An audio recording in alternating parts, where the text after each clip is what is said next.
తెలంగాణ మంత్రి కొండ సురేఖ చేసిన వ్యాఖ్యలు తప్పేనని నిర్మాత దిల్ రాజు అన్నారు. ఇవాళ ఇదే హాట్ టాపిక్ అని చెప్పారు.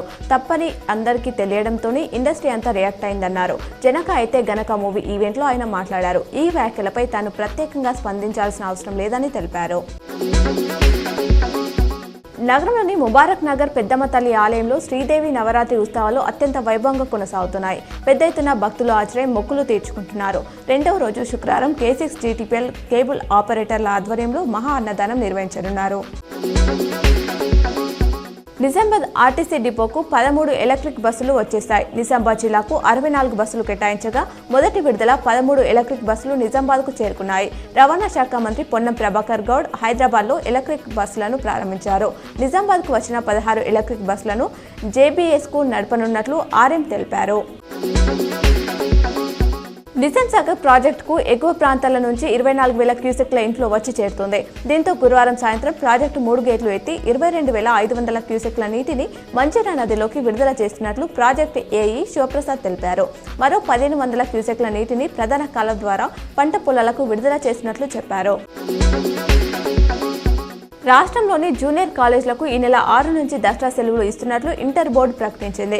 హాలిడేస్ 13 వరకు కొనసాగుతాయని, కళాశాలలు తిరిగి 14న పునఃప్రారంభమవుతాయని తెలిపింది.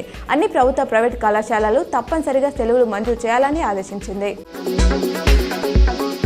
Reliance industries chairman Mukesh Ambani దాదాపు ₹1,000 కోట్లు ఖర్చు చేసి కొన్న బోయింగ్ 737 MAX 9 ఇండియాకు వచ్చింది. ఇది మన దేశంలోనే అత్యంత ఖరీదైన విమానమని తెలుస్తోంది. ఆయన దగ్గర ఇప్పటికే 9 ప్రైవేట్ జెట్లు ఉన్నాయి. ఇటీవల ఆయన కొన్న ఈ బోయింగ్ ఫ్లైట్ విదేశాల్లో టెస్ట్ తర్వాత తాజాగా ఇండియాకు చేరుకుంది.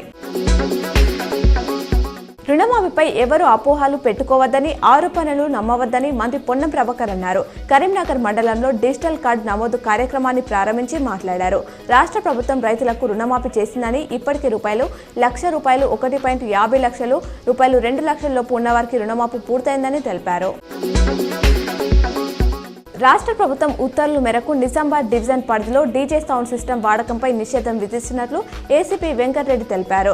గురువారం ఆయన నిజామాబాద్ నగరం, ఇతర చుట్టుపక్కల ఉన్న సౌండ్ సిస్టంలో కిరాయికి ఇస్తున్న యాజమానులకు, సౌండ్ సిస్టంలో అమ్ముతున్న యాజమానులకు కౌన్సిలింగ్ ఇచ్చారు. DSE ద్వారా అర్హత సాధించిన అభ్యర్థులకు మెరిట్ లిస్ట్ ప్రకారం 1:3 నిష్పత్తిలో చేపడుతున్న సర్టిఫికెట్ల పరిశీలనను ఈ నెల 5లోగా పూర్తి చేయాలని ఉమ్మడి జిల్లా అధికారులను సీఎం రేవంత్ రెడ్డి ఆదేశించారు.